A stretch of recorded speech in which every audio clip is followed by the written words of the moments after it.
मायावती जी कुछ अन्य बातें भी हैं, आइए उस पर चर्चा कर लेते हैं। दोस्तों मायावती जी ने कहा कि कांग्रेस आज जो संविधान हाथ में लेकर के दिखाती है, कांग्रेस जो संविधान हमेशा रटती रहती है, अपने हाथों में लेकर के कहीं भी दिखाती रहती है, यही वो कांग्रेस पार्टी थी जिसने इमरजेंसी लगा करके इसी संविधान की हत्या की थी। उन्होंने कांग्रेस के ऊपर ये हमला बोला कि यही वो कांग्रेस है जिन्होंने बाबा साहब अम्बेडकर की हत्या की है, उनके संविधान की हत्या की है और हमारे भारतवंशियों को संविधान की हत्या करके संविधान को रूल को दरकिनार करके किसी भी पार्टी के नेता को, किसी भी आम जनमानस को उठा करके जेल भेजी थी। तब कांग्रेस की पार्टी कहां थी? दोस्तों उन्होंने यह भी कहा, जो आज हमारे देश में एक तरीके से नैरेटिव फैलाया जा रहा है, धर्म की राजनीति की जा रही है, इस पर भी उन्होंने टिप्पणी की। उन्होंने कहा कि जो आई लव की राजनीति करके देश में हिंसा फैलाने का प्रयास कर रहे हैं, वो धार्मिक मामलों की आड़ में राजनीति करने का प्रयास कर रहे हैं, उन्हें नहीं करनी चाहिए।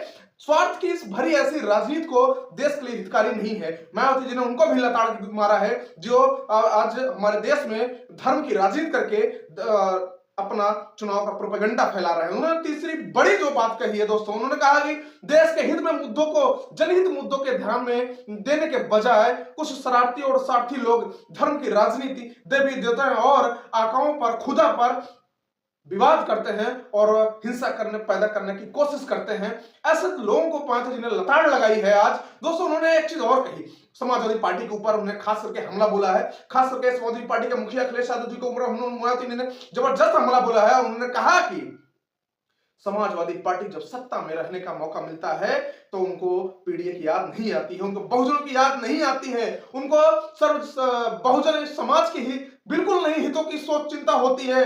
लेकिन जब वो सत्ता से बाहर रहते हैं तो ये खुद को सामाजिक न्याय का सबसे बड़ा हितकारी और ठेकेदार समझते हैं।